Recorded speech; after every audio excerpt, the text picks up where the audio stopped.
नमस्कार, म विष्णु रोकाया।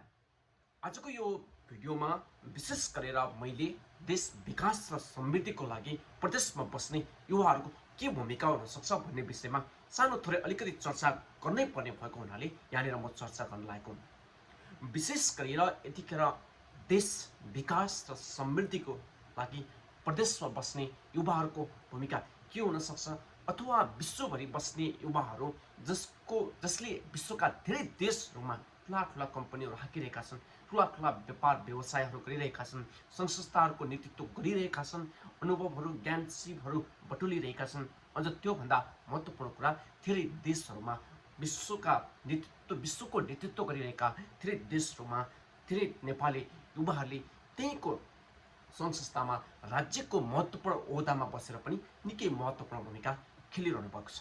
यहाँनिर अलिकति युवा भूमिकाको चर्चा गर्दै गर्दाखेरिमा अथवा युवाहरूको आवश्यकता किन छ, युवाहरूले अहिले जुन जति महत्त्व अथवा जति भूमिका युवाहरूको छ युवाहरूले खेल्न सक्छन् त्यो अरूले खेल्न सक्दैन भन्ने पक्कै पनि होइन। तर एउटा चाहिँ के हुन्छ भने मानव जीवनको एउटा चरण हुन्छ, त्यो भनेको युवा अवस्थामा विशेष गरेर उसले गर्न सक्ने क्षमता, ऊर्जा, ज्ञान सिप जति उसले अरूले भन्दा बढी क्याच गर्न सक्छ, अरूले अलिक कमै गर्न सक्छ। तर यद्यपि यो भन्दैमा अरूलाई चाहिँ मैले अलिकति होच्याउन चाहिँ खोजेको पक्कै पनि होइन, किनकि यतिखेर हामी विश्वको जुनसुकै देशमा भए पनि देशको जनसङ्ख्या हेर्ने हो भने करिब करिब 40% युवा छ।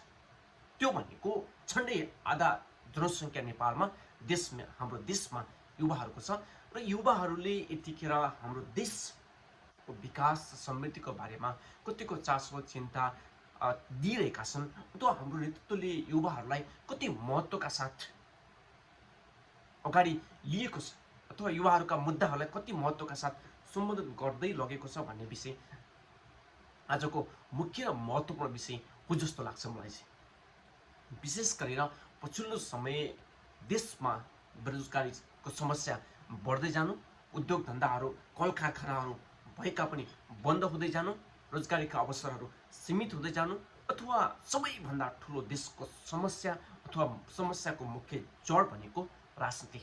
जब देशमा राजनीतिक अस्थिरताले जताततै छताछुल्लो हुन्छ र राज्यका अङ्गहरू जसले महत्त्वपूर्ण भूमिका खेल्नु पर्थ्यो ती अङ्गहरूमा राजनीतिक रङ्ग छरिँदै जान्छ, त्यसपछि देशको सबै अर्थतन्त्रदेखि लिएर सबै चलायमान हुने अवस्था, समाजदेखि लिएर सबै अङ्गभङ्ग अथवा विभाजित भएको अवस्था छ। यतिखेर हामीले समाजमा सुधार गर्नेदेखि लिएर समाजको लागि सानो भए पनि एउटा परिवर्तनको इट्टा बन्ने हरेक युवाले गरोस् भन्ने त्यो हाम्रो चाहना हो। तपाईँ हामी देशमा बसेर मात्रै विकास र समृद्धिको कुरा गर्ने, प्रदेशमा बस्ने युवाहरूले विकास र समृद्धि देशको बारेमा केही सोच्नै नपाइने भन्ने त कहीँ कुनै दुनियाँमा लेखेको छैन होला। आज अधिकांश देशका ठुला ठुला समस्याहरू, धेरै ठुला समस्याहरू, देशका परेका दुःख सुखमा प्रदेशमा बस्ने तिनै युवाहरूले मलम लगाएका छन्, तिनै युवाहरूले महत्त्वपूर्ण भूमिका खेल्दै आएका छन्। यो भन्दैमा देशमा बस्नेले केही पनि गरेको छैन भन्ने होइन, देशमा बस्ने युवाहरूको पनि आफ्नै ठाउँमा योगदान छ। देशको लागि सानोतिनो भए पनि उहाँहरूले विकास निर्माणदेखि लिएर परिवर्तन र रूपान्तरणको लागि योगदान गरिरहनु भएको छ। तर समाज रूपान्तरमा यतिखेर हामीले आफ्नो आफ्नो ठाउँबाट योगदान गर्दै गर्दाखेरिमा सङ्घ संस्था मार्फत होस्, राजनीतिक दल मार्फत होस् अथवा कुनै पनि माध्यमबाट होस्, हाम्रो सबैको उद्देश्य भनेको एउटै हो कि देशमा केही न केही होस्, केही न केही परिखाने वातावरण बनोस्, देशको जुन परिस्थिति छ यो परिस्थितिले सही मार्ग ल्याओस्। राजनीतिक अस्थिरता अथवा हाम्रो देशको द्वन्द्व लामो परिवर्तनपछि पनि नेपाली जनताले सोचे जस्तो परिवर्तन आउन सकेको छैन।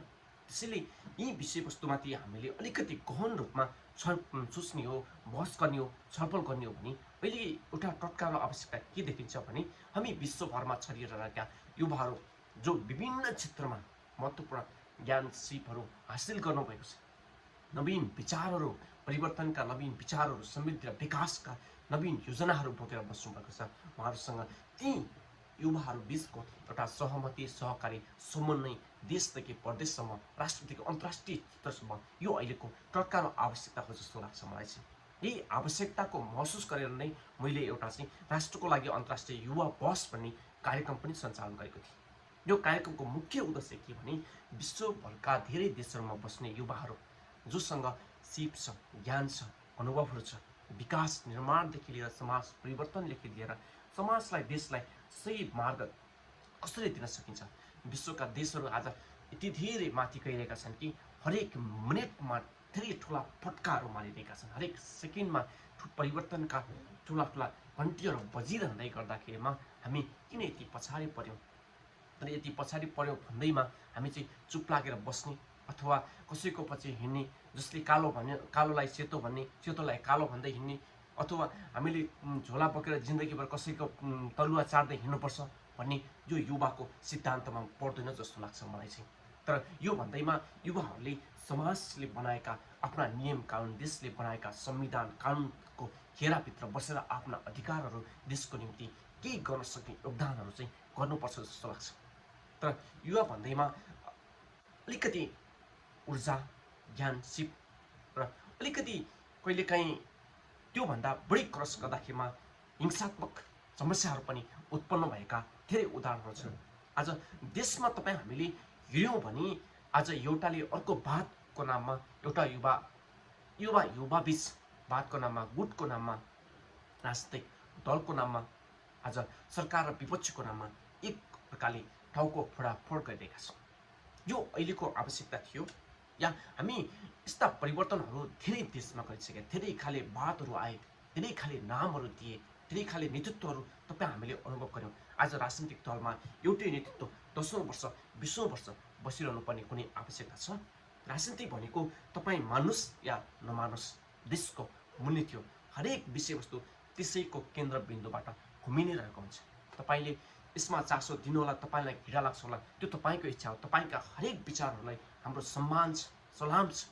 जहिले पनि हरेक नेपालीको आफ्नै विचार छ, आफ्नै भावना छ, आफ्नै बात छ, आफ्नै फरक फरक विचारधाराहरू छन्। त ती विचारधाराको बिचमा एउटा केन्द्रबिन्दुको सबै नेपाली युवाहरूको, सबै नेपाली दाजुभाइ दिदीबहिनीहरूको केन्द्रबिन्दुमा चाहिँ के हुन आवश्यक छ भने यो देश मेरो हो। यो देशमा म विश्वको जुनसुकै कुनामा गए पनि बसे पनि यो देशका लागि मैले के गर्न सक्छु भन्ने एउटा बहस, एउटा सोच, एउटा मुभमेन्ट आजको आवश्यकता हो। आज हामी देशमा बस्दै गर्दाखेरिमा धेरैजना युवाहरूले, प्रदेशमा बस्ने साथीहरूले केही ज्ञान सिपहरू सिक्नु भएको छ। देशमा बस्ने साथीहरूलाई ती ज्ञान सिप, अनुभव र केही साधन स्रोतहरूको अभाव छ, जसले देशमै बसेर केही गर्न खोज्नु भएको छ। यहाँनिर हाम्रो यदि समन्वय हुन सक्यो, सहकारी हुन सक्यो भने पक्कै पनि थोरै भए पनि हामीले एकैचोटि देशलाई अमेरिका, युरोप, सिङ्गापुर बनाउँछौँ भन्ने त्यो कल्पना होइन। तर बिस्तारै एउटा स्टेप हामीले सुरु गऱ्यौँ भने पक्कै पनि त्यसले सकारात्मक सन्देश दिन्छ। भोलिको जेनेरेसनले पनि तपाईँको एउटा सबैभन्दा महत्त्वपूर्ण कुरा चाहिँ कल्चर हो जस्तो लाग्छ। तपाईँ हामीले कस्तो कल्चरको सुरुवात गर्छौँ, कस्तो कल्चरलाई हामीले चाहिँ अगाडि बढाउँछौँ, कस्तो कल्चरलाई हामीले चाहिँ अगालेर अगाडि बढ्छौँ भन्ने कुरा चाहिँ महत्त्वपूर्ण हुन्छ जस्तो लाग्छ। तर यहाँनिर कसैले केही गर्दैछ भने पक्कै पनि तपाईँले त्यहाँनिर प्रश्न चिन्ह चाहिँ खडा गर्नैपर्छ। त्यसलाई गलत बाटोमा जान नदिनुको लागि तपाईँको खबरदारी निकै आवश्यक छ। आज समाजका हरेक अङ्गहरू, आज राज्यका हरेक अङ्गहरू, राजनीतिक दलका हरेक व्यक्तिहरू आज देशमा भ्रष्टाचारले लिप्त भएका छन्। तर यो भन्दै गर्दाखेरिमा त्यहाँभित्र राम्रा मान्छे छन्, त्यसले राम्रो समाजको लागि, देशको लागि, हाम्रो जनताको लागि, गरिब दुःखी र परिवर्तनको लागि केही राम्रो काम पनि गरिरहेको छ भन्ने कुरा तपाईँले त्यहाँनिर बोल्नु चाहिँ हुँदैन जस्तो मलाई चाहिँ लाग्छ। तपाईँलाई कसैले गाली गर्दै गर्दाखेरिमा एकचोटि आफूमाथि पनि त्यो प्रश्न चिन्ह, एकचोटि कसैलाई प्रश्न सोध्दै गर्दाखेरिमा त्यो प्रश्न चिन्ह आफूलाई पनि एकबेरी सोधेर हेर्नुहोस्। कसैलाई के भन्दै गर्नुहुन्छ अथवा कसैको आलोचना गर्नुहुन्छ भने त्यो आलोचनालाई एकबेरी आफूतिर पनि सोधेर हेर्नुहोस्। केही न केही तपाईँले पाउनुहुन्छ जस्तो लाग्छ, फरक पाउनुहुन्छ जस्तो लाग्छ। कसैले केही गर्छु, कसैले केही गरौँ भन्छ भने त्यसलाई खिदो खुन्ने त्यो समाजमा केही पक्कै पनि हुन्छन् 2-4 जना। तर हामीले यो भन्दैमा तपाईँहरूले गर्नुभएको खबरदारीलाई अन्यथा पक्कै पनि लिँदैनौँ। तर अहिलेको विश्वभरमा बस्ने युवाहरू त्यसको एउटा समझदारी, सहकारी, समन्वय चाहिँ आवश्यक छ। तपाईँ हामी विश्वको जुनसुकै ठाउँमा भए पनि देशमै जानुपर्छ। त्यो देश जा, यदि राजनीति गर्ने भए त्यो देश विकास गर्ने भए देश जा भन्ने त्यो त्यस्तो एउटा गरिब मानसिकताको प्रकाश चाहिँ तपाईँ हामीले कसैले पनि देखाउनु हुँदैन जस्तो लाग्छ।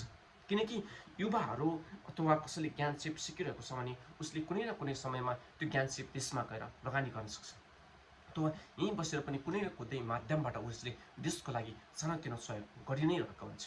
यो तपाईँ हामीमा एउटा गौरवको विषय हो। विश्वका ठुला ठुला देशहरूका मान्छेहरू अरू देशमा जाँदैनन् भन्ने होइन।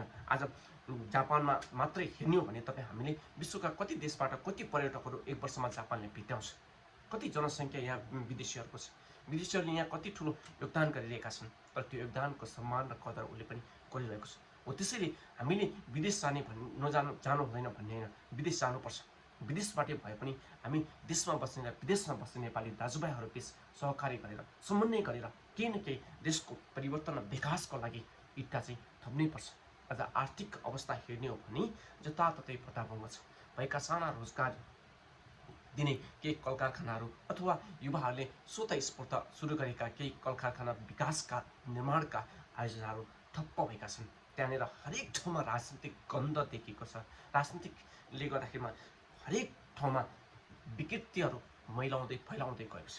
त्यसैले यी विकृतिहरूको खबरदारी गर्नु हामी जुनसुकै देशमा जुनसुकै विश्वको कुनामा भए पनि तपाईँ हाम्रो जिम्मेवारी कर्तव्य हो जस्तो लाग्छ मलाई।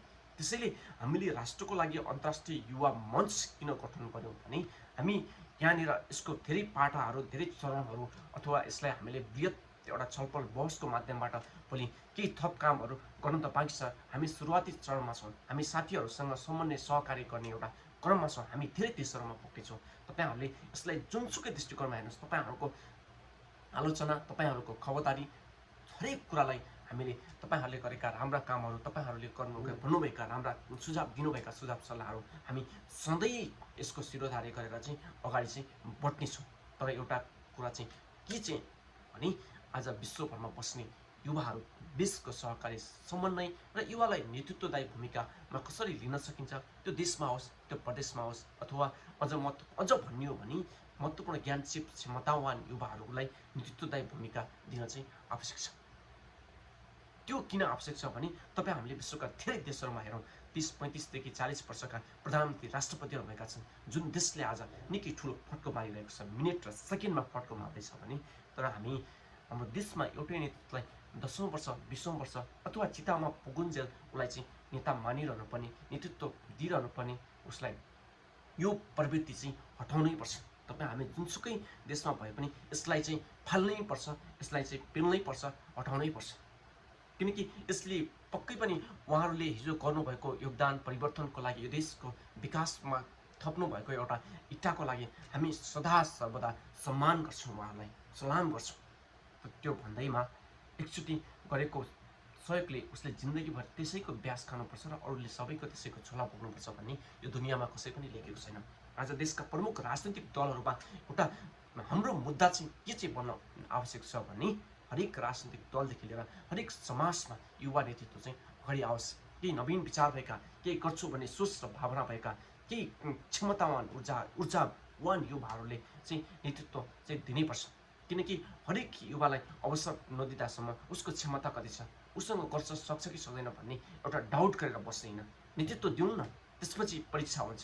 यो कसैले नेतृत्व भन्ने कुराहरू कसैले गर्वबाट सिकेर आएको होइन, उसले गर्दै र सिक्दै जाने कुरा हो जस्तो लाग्छ मलाई।